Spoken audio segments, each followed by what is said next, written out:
when I feel like I can't finish anything just by myself, I start collaborating with people. When I do it with my mate Clay, and now we do it quite.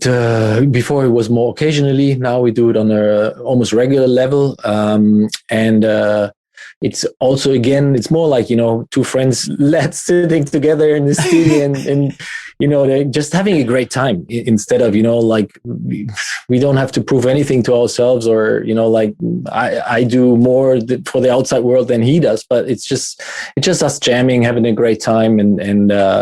And usually this already helps, to get to the next step, and, always trying out something new, with someone else, instead of, like, something you never would have tried out yourself. It's always great. Also with Langenberg, I had when we wrote all this music together, that was an amazing time, and we achieved so many tracks that I couldn't have done by myself.